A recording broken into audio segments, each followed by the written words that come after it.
ever tried to figure out how a magician does her tricks? It's tough because a good magician has practiced those tricks over and over again so she can do them effortlessly. Good magic is about illusion. But there is no illusion when it comes to uncovering the power of Windows 95. All you have to do is learn a few tricks of the trade. Hi, I'm Ann Christensen, and I'm not really a magician, but then you don't have to be. To learn Windows 95 tips, tricks, and shortcuts.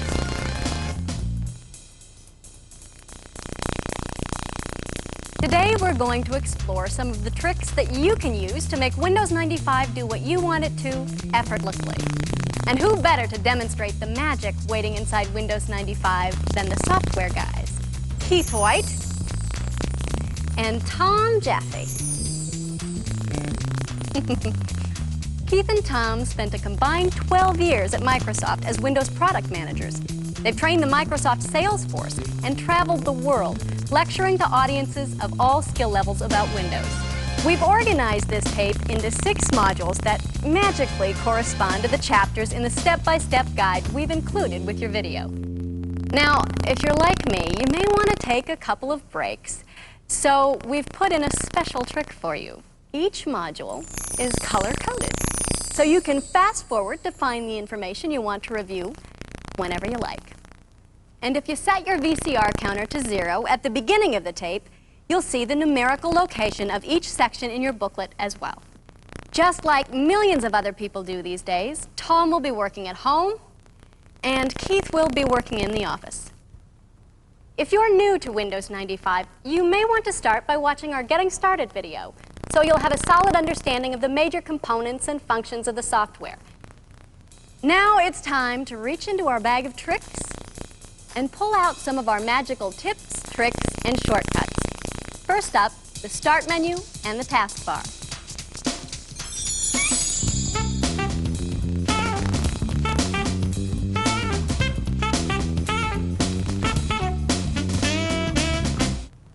The Start menu and Taskbar are where you click most often when you want Windows to do something for you.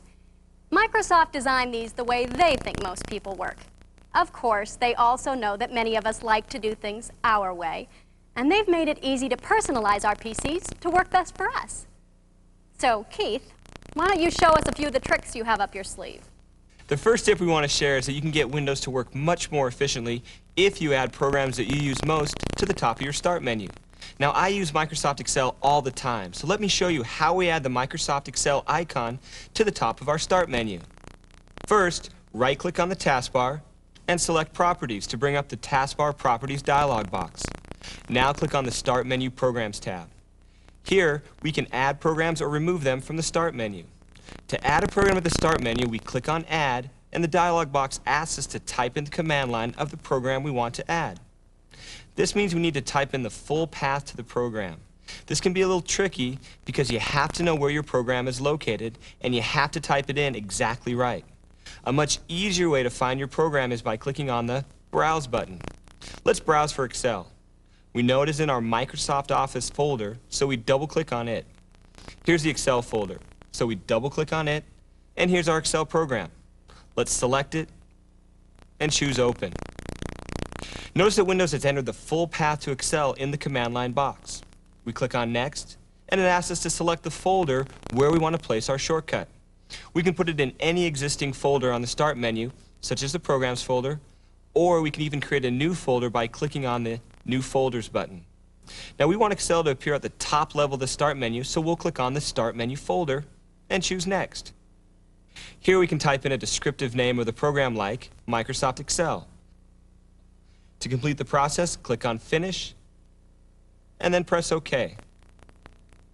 Now click on the Start button, and Microsoft Excel is at the top of the Start menu, and we can just start it by clicking on it. Now, there is an easier way to add items to your Start menu, and that is by using drag and drop. Let's add Word for Windows to the top of the Start menu. To do this, we double-click on the My Computer icon to open it up. Then double-click on the C drive. Word is located in the MS Office directory, so we'll double-click on the MS Office folder. Then on the WinWord directory, where the Word program file is located. Now in Windows 95, you'll recognize program files because they have the program icon next to them. Here we can see the Word icon, so this WinWord file is the program file we need to select. So let's select it and drag and drop it onto the Start button. Again, we can click on the Start button. We see WinWord in the Start menu. To start Word for Windows, just select it. You can also add documents or folders to the top of the Start menu. I have a Word document I like to work on called Vacation Plans.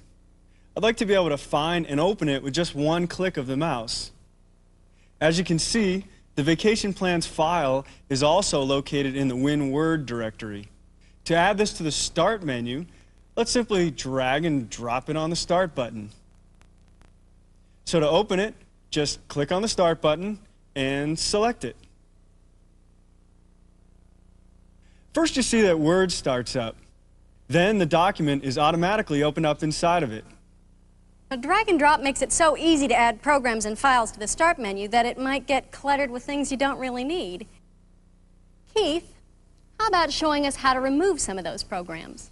Let's go back to the Add or Remove Programs dialog box. Now last time we got there by right-clicking on the taskbar and choosing Properties. We can also get there by selecting the Start button and choosing Settings, Taskbar. Click on the Start menu Programs tab. This time let's click the Advanced button. Notice here we see the folders in the Start menu on the left and the items within that folder on the right. Now if I click on the plus sign next to the folders, it expands this folder to show me all the program groups we have. In this view, I can organize my programs any way I please. Now, I'd like to combine all of the programs I use at work into a new folder I'll call Business Programs. To create this Business Programs folder, I select the Programs folder, right mouse click anywhere in the right-hand window, and choose New Folder. I'll name it Business Programs.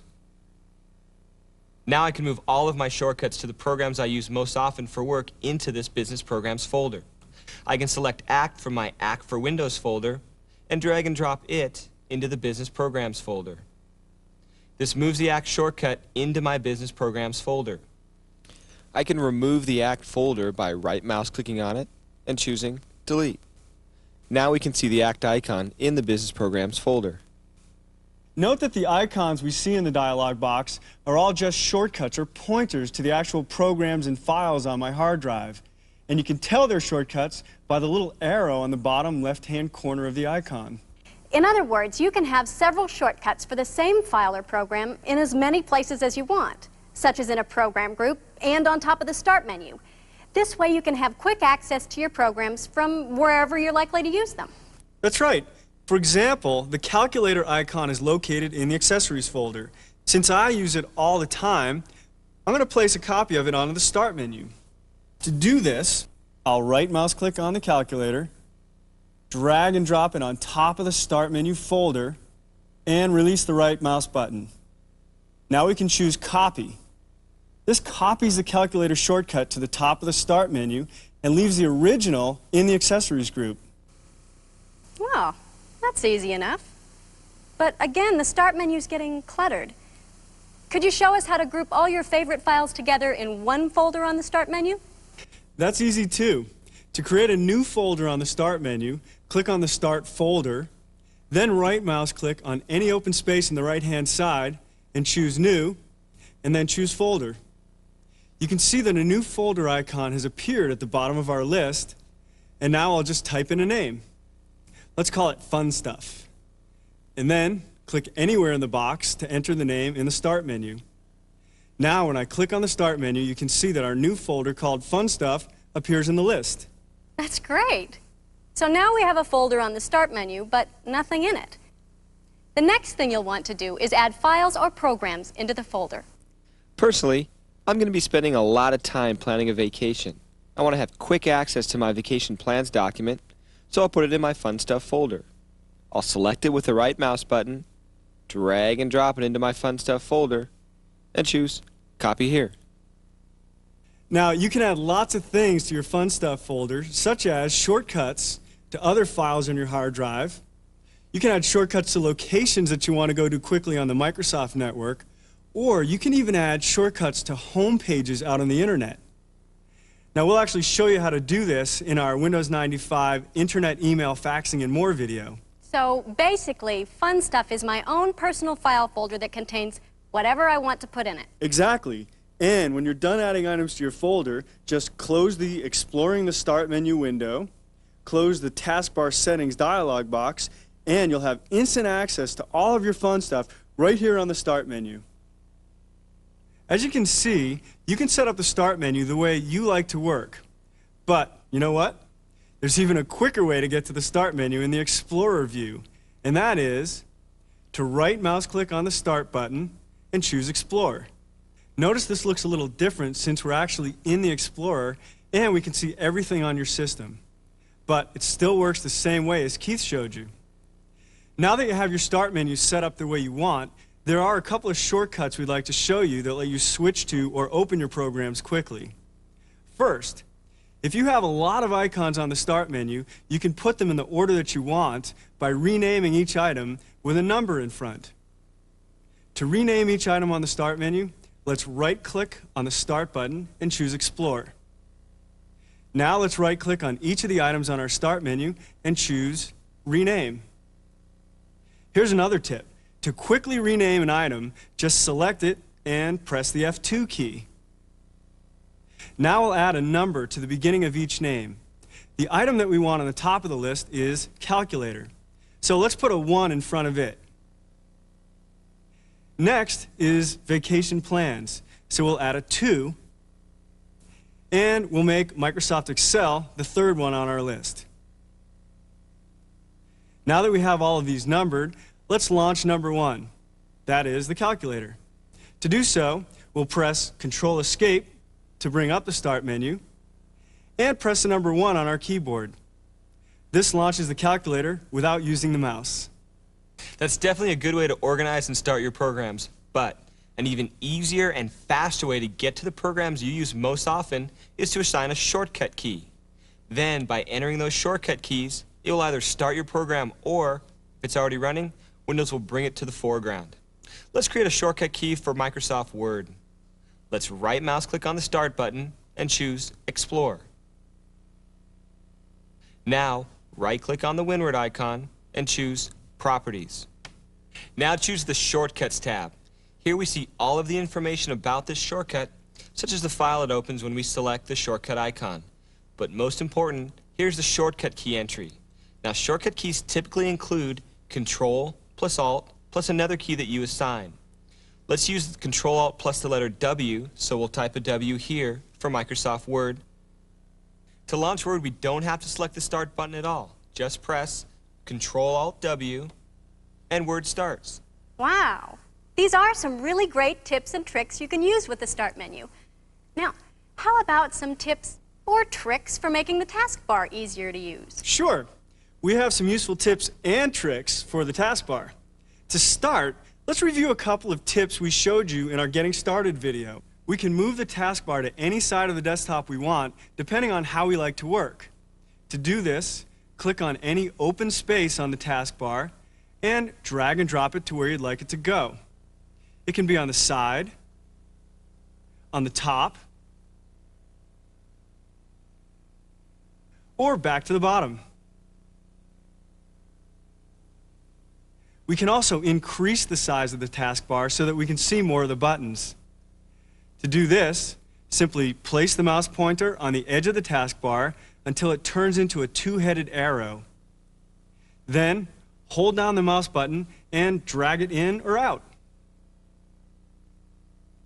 Now we can hide the taskbar in order to get more screen space for our programs by right mouse clicking on the taskbar, choosing Properties, and putting a check next to the Auto Hide option. Click OK, and now the taskbar disappears. When we move the mouse to wherever the taskbar was located, it automatically reappears. That's a great tip. How about tricks? Any new ones? Absolutely. Take a look at some of these. First, you can right mouse click on the taskbar and get a number of options. Now the first three allow you to organize your open windows any way you like. You can cascade your windows so you can see each of their title bars.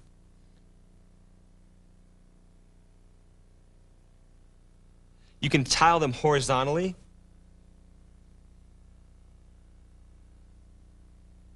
or vertically, whichever makes it easier to work with several programs or windows at the same time. This is very useful, for example, if you're trying to copy information from one program to another, such as placing an Excel graph into a Word document. Well, now that we have all these windows open on the screen, how do we get to icons on the desktop like my computer? Do you have to minimize each window that's open? There is a quick way to get back to the desktop, and that is by right mouse clicking on the taskbar and selecting Minimize All Windows. This minimizes all the open windows into the taskbar. Now you can get to the desktop and open programs like My Computer or the Microsoft Network. And Windows 95 remembers how you were working before you minimized all your windows. If you right-click on the taskbar, you'll notice the Undo Minimize All Windows option, and it reopens all the windows right back to the way you were working. That's very cool. Now, I noticed that we have a number of programs or windows open that we're not using anymore. Is there a quick way to shut them all down? There is. Whenever you have a program or a window open, a button will always appear on the taskbar representing that window or program. To shut down that item quickly, just right mouse click on the button and choose Close. There's one more taskbar tip I'd like to show you. On the right side of the taskbar, you'll see the little time displayed. If you need to reset your clock, just double-click on the time. This can come in handy if you want to impress your coworkers by having them think you've been working late. Now what you do is you reset your clock to say 1 a.m., then send them all a piece of email. It'll be timestamped 1 a.m. and they'll think you'll be working late. Now, if any of you are thinking about being as sneaky as my friend over here, don't forget to set your clock back to the original time, or else you might get caught too.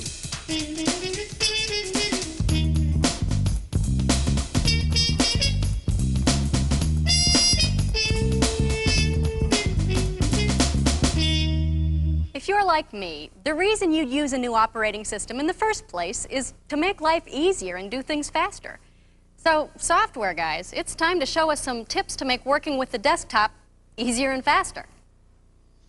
With Windows 95, there's a lot of ways that you can get to your files very quickly and easily. One of the fastest ways is if you create a shortcut on your desktop that goes out to your files. Now, I have a folder called Home Information, which I've been using a lot lately. But every time I want to use it, I have to dig it up inside of my computer. It'd be a lot easier to get to if it were right on my desktop. To place it on my desktop, I'll double-click on the My Computer icon, then on the C drive, right mouse click on the Home Information folder, and drag and drop it to the desktop. When I release the mouse button, it asks me if I'd like to move, copy, or create a shortcut here. I want to create a shortcut, and now we have a folder called Shortcut to Home Information right on my desktop. Now, to get to any of the documents in my Home Information folder, all I have to do is just double-click on this folder and open it right up. Now, I'm not a neat freak or anything, but once again, you're starting to clutter the desktop with all these icons. Sometimes, when my desk gets really stacked up, I just wish I could say abracadabra and poof, have it automatically organized. With a real desk, this might be wishful thinking, but with Windows, it's a snap. That's true. If your Windows desktop has icons scattered around, you can quickly arrange them by right mouse clicking on the desktop and choosing Arrange Icons. This will give you a choice to arrange the icons by their name in alphabetical order, by type, so for example, all your Word documents and Excel spreadsheets will be grouped together, by the size of the item, so the biggest items appear on the top of the list, or by the date it was last modified, so the thing you've worked on most recently will appear at the top of the list. To make it really easy, I'll choose Auto Arrange. This will arrange your icons automatically into columns whenever you place a new icon on the desktop or move an icon away from the column. For example, let's drag and drop this Word document onto the desktop. Notice how it automatically snapped to the next available spot on the desktop. Looks better, but that's not the way we had it. How do we get the icons lined up the way they were before? Well, that's easy. Just right mouse click on the desktop and choose Arrange Icons by type. Okay, so I can create shortcuts to existing files and folders and organize my desktop. But what if I want to create a new file or folder on the desktop?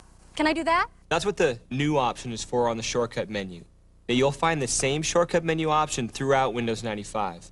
And it allows you to create a new file or folder from wherever you are. Now, I work with a lot of marketing plans, so I'm going to create a marketing plans folder on the desktop.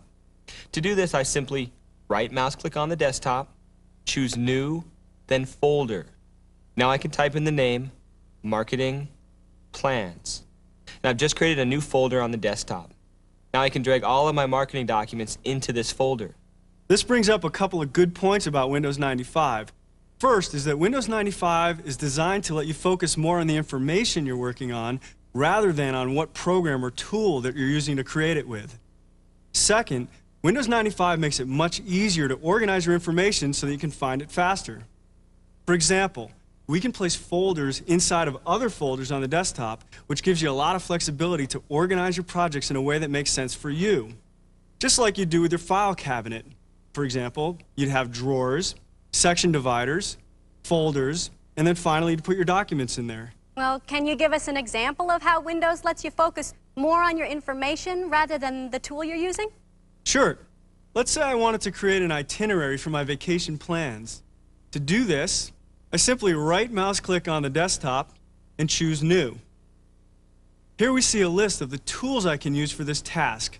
This is actually a list of the programs that I have installed on my PC. By choosing Microsoft Excel Worksheet, this creates a brand new worksheet on the desktop, which I can name Tom's Vacation Itinerary. You'll notice when I double-click on it, it's just a blank Excel worksheet that I can open up and begin to work on. So when you're creating a new document that you'll want to access frequently, this is an easy way to do it. And even if you have an older 16-bit Windows 3.1 program, you can still use a long file name, up to 255 characters that will appear under the icon on your desktop. I see.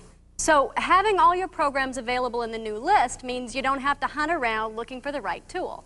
Instead, you can spend more time thinking about your information just by creating a desktop icon.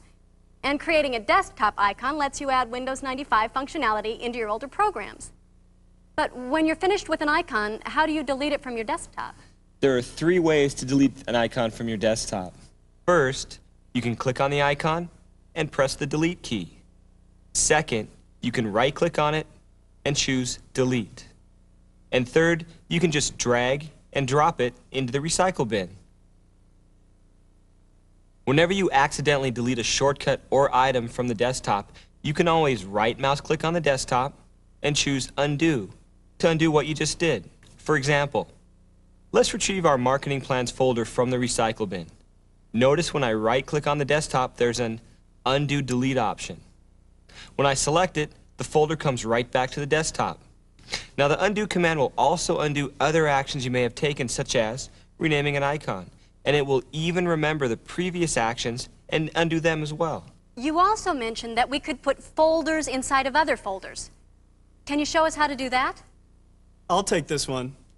Putting folders inside of other folders fixes one of the major limitations of the Windows 3.1 Program Manager that people complained a lot about. Now let's create a top-level folder. I'll right-click on the desktop, choose New, and Folder. We'll call this Top Level. Now, let's open the folder and right-click inside the window and choose New and Folder. We can name this Level 2. Of course, we can add other items here, or we can double-click on Level 2 and add yet another level inside of it. Again, right-click on the white space and choose New, Folder. And we'll call this one Level 3. Double-click one more time, and you can see that we can have more folders inside of other folders to help you organize your files. Windows 95 really is incredible when it comes to customizing. You know, making things work and look the way you want them to. Well, can you give me another example? Okay, that table over there. This? What does this have to do with anything? At least anything that's any of your business. Okay, let me ask you. Suppose you wanted to change that tablecloth. Maybe not even use one at all. How long would it take you to do that? Well, this show is about tips and tricks, right? I bet I could do it pretty fast. You saw my magic tricks at the top of the show, right? They were great, Ann. All right, go ahead. Let's see you change it. All right.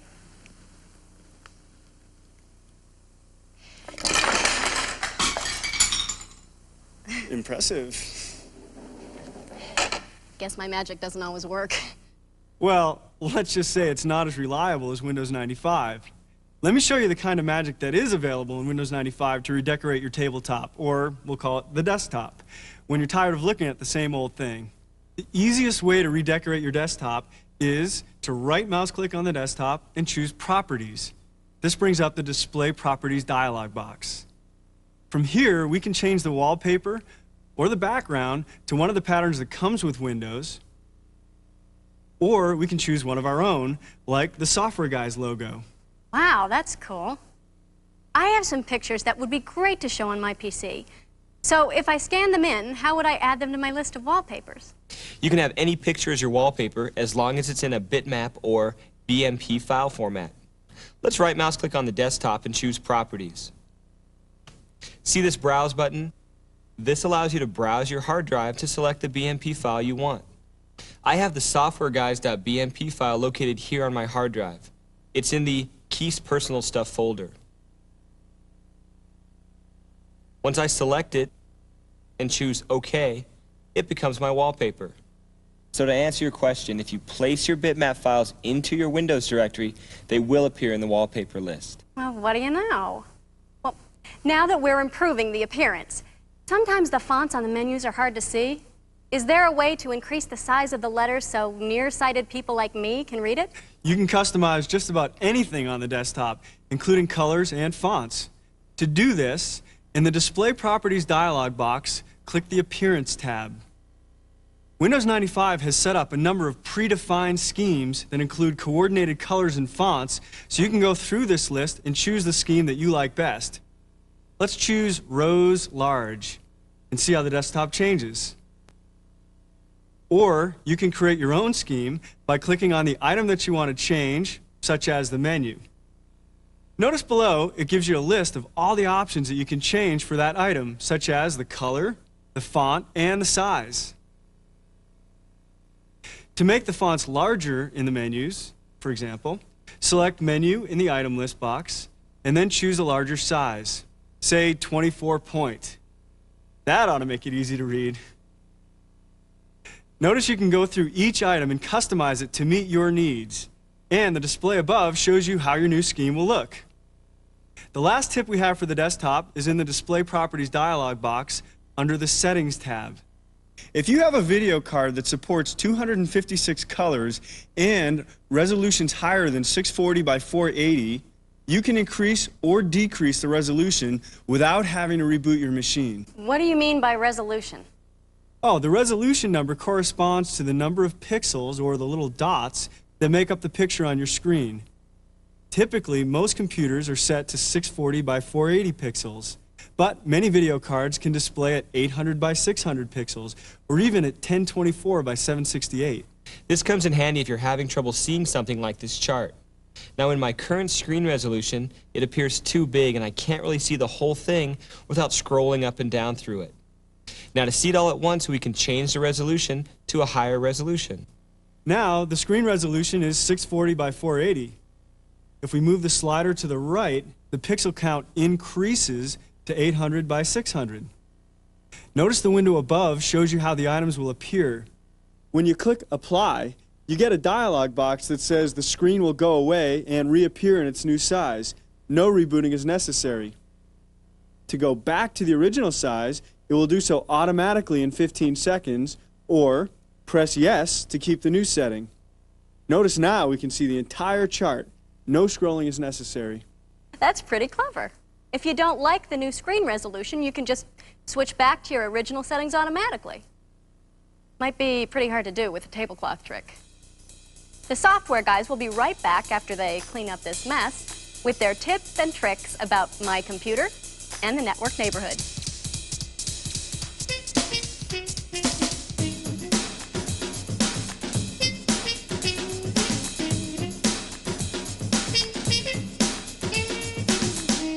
Keith, are you all set? Because we're starting with you. I'm ready. And right now I want to take you straight to the top. To the top of the screen, that is. In the upper left-hand corner of your screen, there's a whole lot of customizing you can do with the My Computer icon. The first thing I want to do is rename the My Computer icon so it feels more like my own computer. Now there are a couple ways to do that. By clicking on the icon and then clicking on the name, this activates the label. Now you can type in any name you like. I'll type in the software guy's computer. Another way to rename any item is by right mouse clicking on it and choosing Rename from the shortcut menu. When I double-click on the My Computer icon, it opens to show you all the disk drives on my system.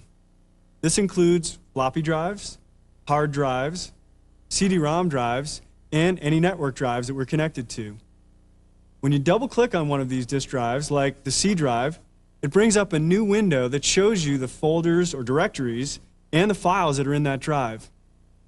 And if you double-click on one of the folder icons, like the program files, it'll bring up yet another window that shows you the subfolders or subdirectories of that directory. You can continue to drill down to find the folder of files that you're looking for, and watch how each time we do, it brings up yet another window. Let's see. I'll double-click on the Plus folder, which is the Plus Pack companion for Windows. Let's check out Pinball. So I'll double-click on the Pinball folder, and then on the icon to open it up and start a game.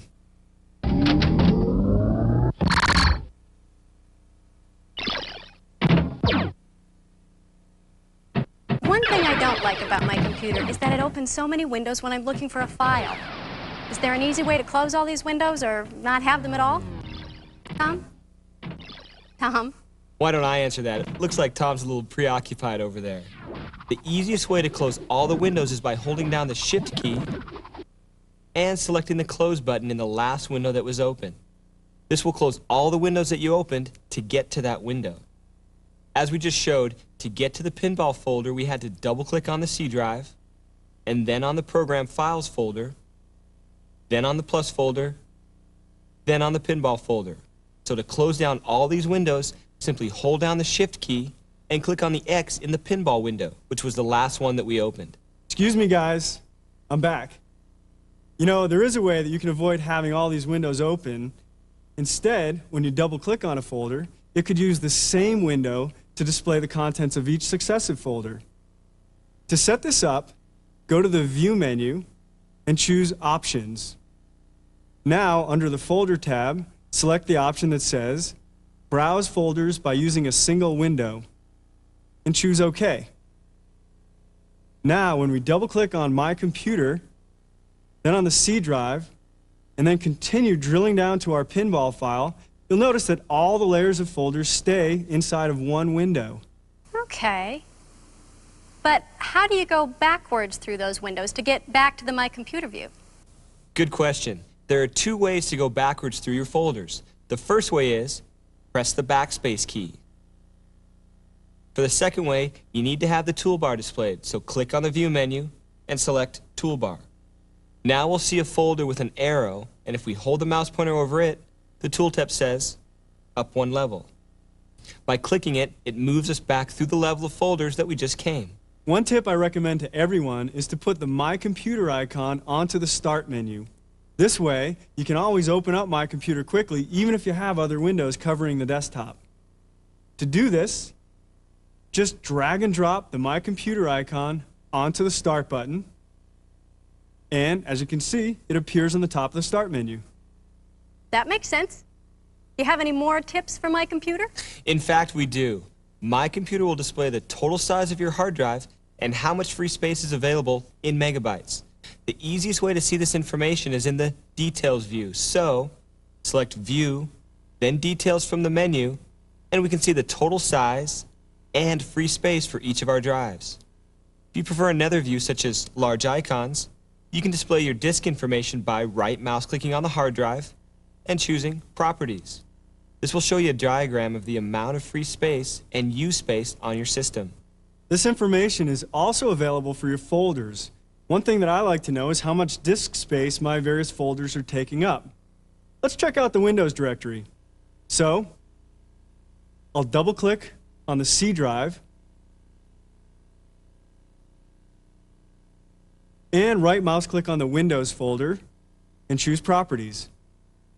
Under the General tab, we see that Windows takes 62.2 megabytes and includes 1,285 files located in 46 folders.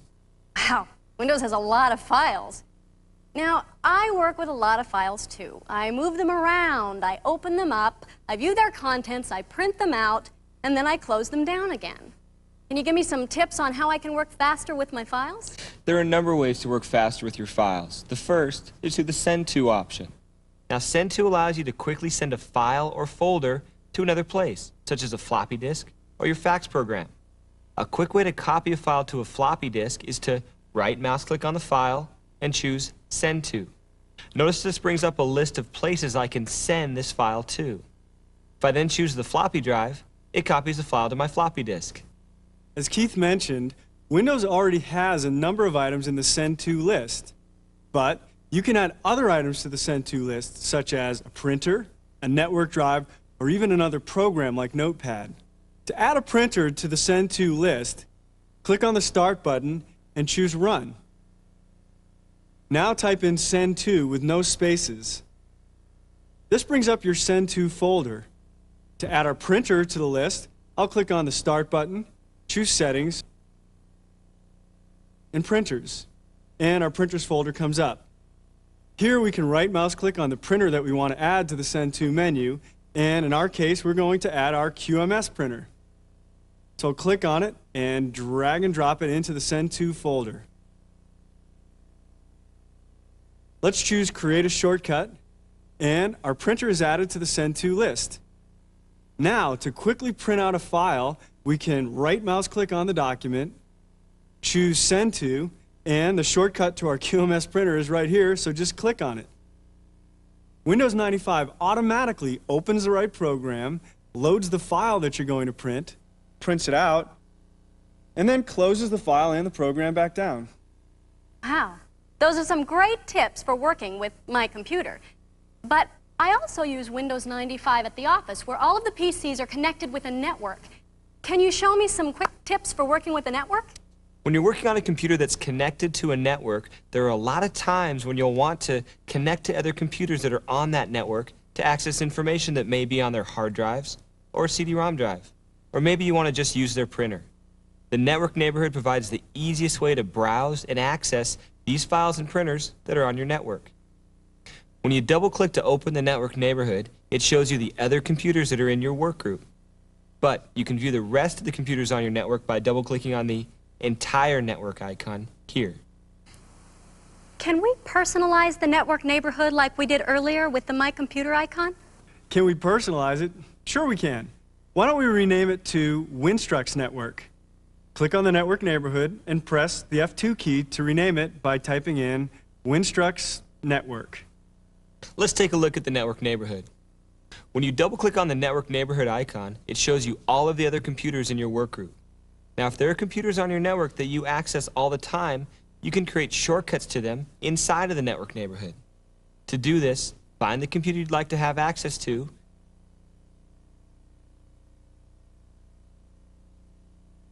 and drag and drop it into the network neighborhood. This will automatically create a shortcut to that computer. You can take this one step further and place any shared network resource like a folder or a printer onto your desktop. For example, I use a folder called KeysInfo all the time. This folder and its contents are stored on a remote PC called the server out on the corporate network so my coworkers can get to them even when I'm not in the office. Since I use this folder all the time, I'm going to create a shortcut to it on my desktop. To do this, I'll right-mouse click on the folder, drag and drop it onto my desktop, and choose Create a Shortcut. Now, anytime I want to get to the information in the KeysInfo folder, I simply double-click, it automatically connects me, and shows me the contents of the folder. Well, we now know some shortcuts for organizing our desktop files and network. In our next module, the software guys will take you one step closer to being a Windows wizard, showing you how to work faster with your programs. We'll be back quicker than you can say, abracadabra. Keith, where do you suppose she goes when she does that? I don't know. Clipboard?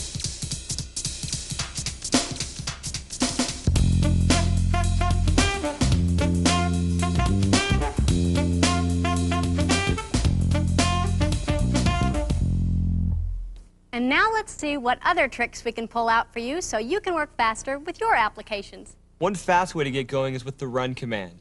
To get there, click on the Start button and select Run. Or from your keyboard, just press Control-Escape and the letter R.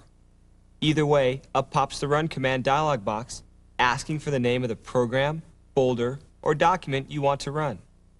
We saw this a few minutes ago when we opened the Send To dialog box. But you can use Run to start any program like Word or Excel or any file like Tom's Vacation Plans.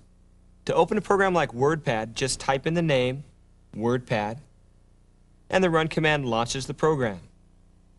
Can I start any program or file just by typing its name in the Run dialog box? Not exactly. Now Windows will automatically look in the Windows directory to find the program or file you typed in. If it's located somewhere else, you'll need to type in the full path to tell Windows where to find it. So a much easier way to run your file is to click on the Browse button and then click your way through the directories until you find the file you want to run. For example, to run the My Vacation Plans document, click Browse.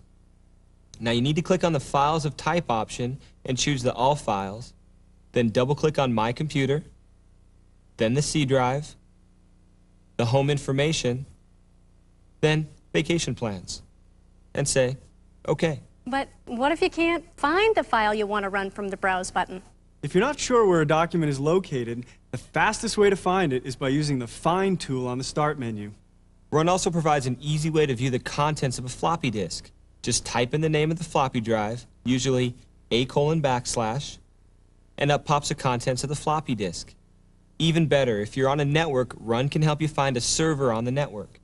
Just type in 2 backslashes, then the name of the computer you're looking for, like \\, the server.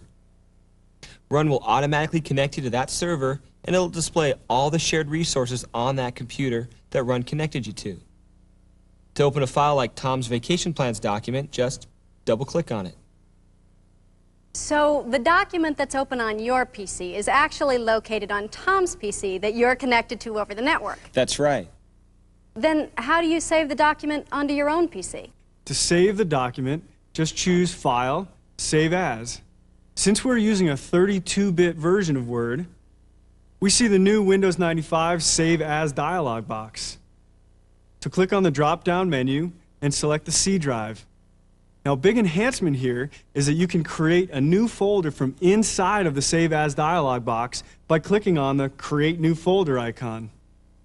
Now I can name the file folder Family Vacation and double-click on the folder to save my new documents inside of it.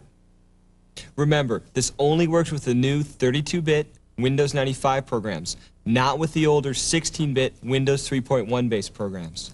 Now that we're working with our vacation plans document, it would be great if we could add some mileage charts and pictures of our destinations. Can you show us some tips to do that? Sure can. In fact, one of the great benefits of Windows is that it makes it really easy to share information between several programs, so you can easily create those great-looking documents.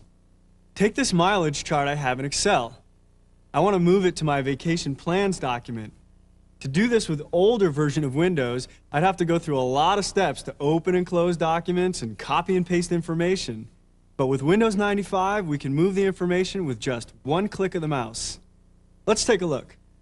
First, hold down the Control key and select the chart by clicking on it. Hold the mouse button down and drag the mouse pointer down to the taskbar and point to the Word button for a second. As you can see, this brings Word up. Now, keep holding the mouse button down and point to the spot in the Word document where you want the chart to go. Now let go of the mouse button and voila! We've moved the chart into the Word document with just one click of the mouse. Another great tip for sharing information between documents is to create what's called a scrap on the desktop. Now, you mentioned that you also wanted pictures in your vacation document. Well, I have a map of the United States that I created in Excel, and it would be useful to include this in a number of documents. The fastest way for me to get to this map at any time is to create a scrap. To do this, we select the map in Excel, and we drag and drop it onto the Windows desktop. This creates a scrap of this information. We can rename it. We'll type in map scrap. Now if I want to place it into a document, I just drag and drop it onto the doc. So once again, we can click on the scrap, hold down the mouse button, and drag the pointer down to the taskbar and point to Word. When Word pops up, we just point to the place in the document where we want the map to go and release the mouse button. Very nice. But does that work with all my programs? It will work with most of your Windows 3.1 based programs and all of your new Windows 95 programs. Well, that's a great time saver for creating documents. How about some time savers for printing documents? You got it. A fast way to print a document is to drag and drop the file that you want to print onto the printer icon. But first, you need to create a shortcut on your desktop to your printer. To do this, we'll click on the Start button, select Settings, and then Printers to open up the Printers folder. Select your printer with a right mouse click and drag and drop it onto your desktop to create a shortcut. Now that we have a shortcut on the desktop, we can drag and drop any document icon from My Computer or from the network neighborhood on top of the printer. Let's drag our Vacation Plans icon and drop it onto the printer. Windows automatically starts Word, opens the document, prints the document, and then closes Word. And since printing in Windows 95 is done in the background, while all this is going on, you can work on something else. You can also print multiple documents at one time by selecting them using the Control or the Shift key and dragging and dropping them onto the printer. It's a nice trick, but in my office, we store all our files in floppy disk rather than printing out paper copies. It seems like I spend a lot of time copying files from one floppy disk to another floppy disk. Any trick for making that easier? Definitely. We can create another shortcut on our desktop to copy files from one floppy disk to another. Right mouse click anywhere on your desktop and choose New, then Shortcut. The Create Shortcut wizard pops up and asks us for the command line to our shortcut. Now usually this would just be the full path to a program, but we're going to type in the command for what we want to do. And that is disk copy space A:, space A:. When I choose Next, it asks me for the name of the shortcut. I like to call this Copy My Floppy. We'll click on Next, which brings up a list of icons we can assign to the shortcut. I like this icon with the paper with an AB on it, since it looks like a copy. Let's choose Finish, and now we have a shortcut on the desktop. Now to copy information from one floppy disk to another, I just double-click on the shortcut and follow the directions. Oh, that'll sure make it easier to back up my file. You know, Anne, for those people who know MS-DOS commands, like disk copy, you can create lots more shortcuts with other DOS commands that you may find useful, like dir or copy or move. You know, some of you old MS-DOS users out there may have some other ingrained habits that you'd like to hold on to, like using your keyboard instead of the mouse whenever possible. Well, stay with us then, because in our next module, the software guys will show us lots of shortcuts for using the keyboard, as well as the mouse. So wherever your hands are most comfortable, you can get the most out of Windows 95.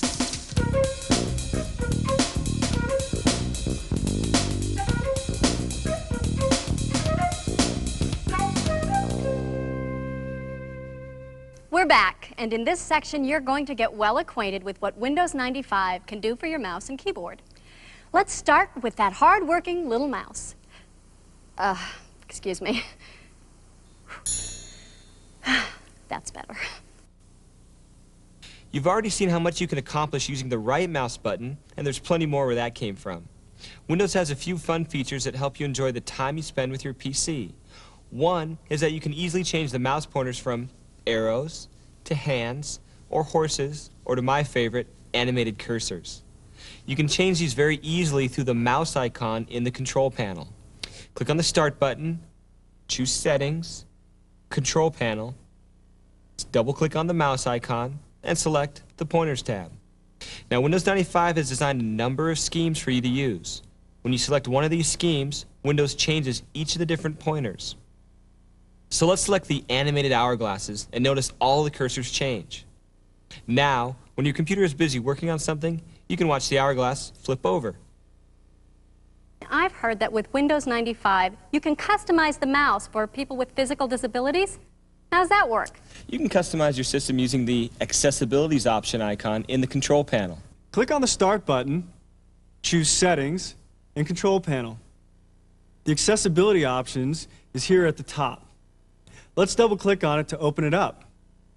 At the top, you'll find tabs where you can access special features for the keyboard, special sound options, a General tab, but since you asked about the mouse, let's click on the Mouse tab. The option here, called Use Mouse Keys, allows you to simulate the mouse functionality using your numeric keypad.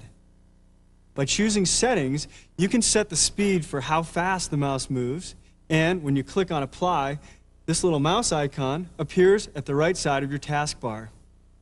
Now, you can move your mouse using the arrows on your numeric keypad. Press 1 to move the arrow down, 4 to move the arrow to the left, and 6 to move the arrow to the right. Use the 5 key to select something, and the Enter key to double-click and launch an item. You know, now that you mention it, the mouse can be inconvenient sometimes.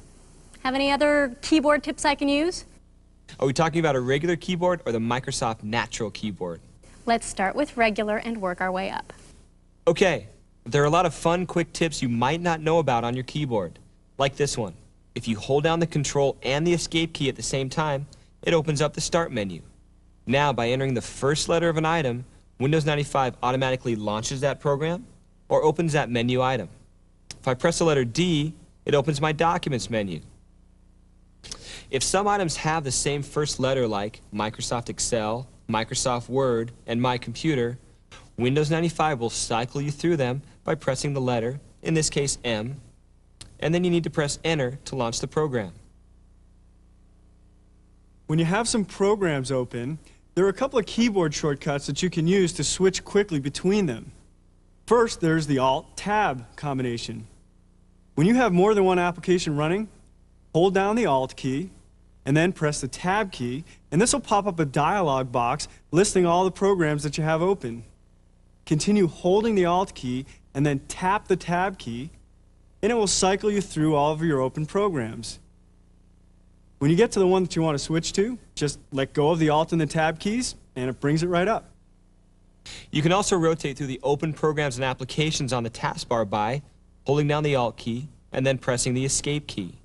Now this will switch you between each of the open programs and windows on the taskbar. Now if the program or window is maximized, it will bring it to the foreground, and if a window is minimized on the taskbar, such as My Computer, it will just select that button. To maximize it, you have to press the Enter key. In My Computer, there are a couple keyboard tricks to show you as well. Let's say I'd like to delete all the files in this folder. Well, I could select them by clicking on the first item, holding down the Shift key, and then clicking on the last item. But an easier way to select all the files in a folder is to press Control and the letter A for all the files. Now that I have all the files selected, to delete them I can just press the Delete key and send them to the recycle bin. But what if I know I want to delete these files for good? I don't want them to take up any more hard disk space. Well, to permanently delete these files from my hard disk, hold down the Shift key and then press Delete. This will not send the files to your recycle bin. Instead, it will remove them from your hard disk. Another thing you may want to do while you're working with your files is to get to the Explorer view. You can always get to the Explorer by right mouse clicking on My Computer or on any file or folder, and then choose Explore. But another way to get to the Explorer view is to hold down the Shift key and then double-click on any file or folder. By doing so, it takes us right to the Explorer, highlighting the location that we were just clicking on. Now, what about those function keys at the top of my keyboard? Does Windows 95 use any of those as shortcuts? Definitely. There are 3 keys that I find to be most useful. F1, as many of you know from the Windows 3.1 days, brings up the Windows Online Help. This works in Windows and in all your Windows programs. Now F2 allows you to rename a file, folder, or an icon, as we did earlier with My Computer and the Network Neighborhood. Finally, F3 automatically brings up the Find dialog box so you can quickly find a file. Now let's quickly review those keyboard shortcuts. Control and Escape at the same time brings up your Start menu. Entering the first letter of the item on the Start menu brings up that program or opens the corresponding menu. Alt plus Tab brings up a list of your open programs in Windows, and tapping on the Tab key cycles you through them. Alt plus Escape cycles you through the buttons on your taskbar, and if the program is opened as a window, it brings it to the foreground. Control plus A selects all the files in a folder. Holding down the Shift key as you delete an item means it's gone for good. No recycle bin. Holding down the Shift key while double-clicking on My Computer or any file or folder launches the Explorer view. And the three function keys used most often are F1 for help, F2 to rename a file folder or icon, and F3 to launch the Find option.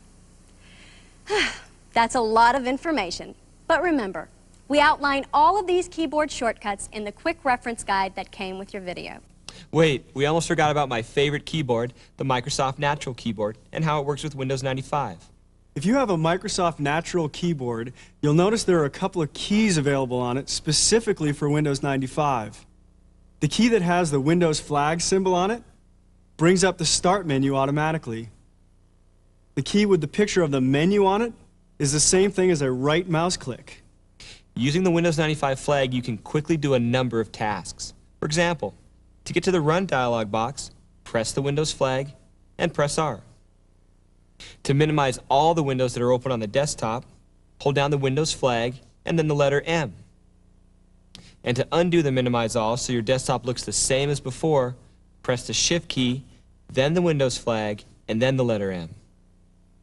To start the Explorer, just press the Windows flag and the letter E. And finally, to get to the Find dialog, press the Windows flag plus the letter F. Well, now that we've covered that, we can... Hey, what's going on? I'd say Keith's monitor needs a little troubleshooting. And speaking of troubleshooting, isn't that our next topic? Well, that's really up to you software guys. But if you'll join us right here after a tiny break, we'll all find out together.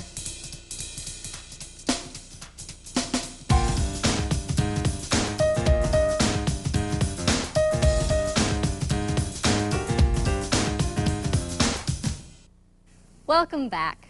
As you've seen so far, there are a lot of great tips, tricks, and shortcuts in Windows 95. But no operating system is perfect. Sometimes it needs to be fine-tuned in order to work correctly, and sooner or later, you may have to do some troubleshooting. When that time comes, you couldn't ask for a better pair of troubleshooters to draw from than the software guys.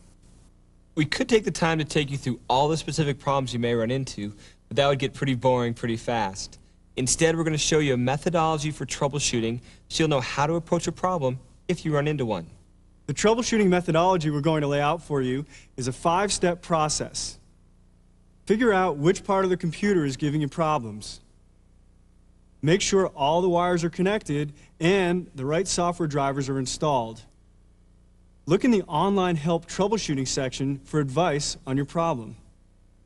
Check Microsoft's Windows 95 support forums on either the Microsoft network or up on the internet. And if you still can't figure out what the problem is, call the technical support line at Microsoft or at your computer manufacturer. So let's go through this in more detail. Your first step is to identify specifically where the problem is. Is it a hardware problem or a software problem? If you're unable to print, is it something to do with the printer? Is it a problem with the program you're trying to print from? Or is it a problem with Windows 95? Sometimes this is obvious, like if your printer's not turned on, and believe it or not, that's a common printing problem people run into. To find out if it's a problem with your program, try using a different program and see if you still have the same problem. Next, if you think it could be a hardware problem, check all the wires and make sure they're plugged in firmly into the right spots. And make sure everything is turned on and in the right mode. Now, if you still have a problem, you'll need to make sure that the right drivers are installed.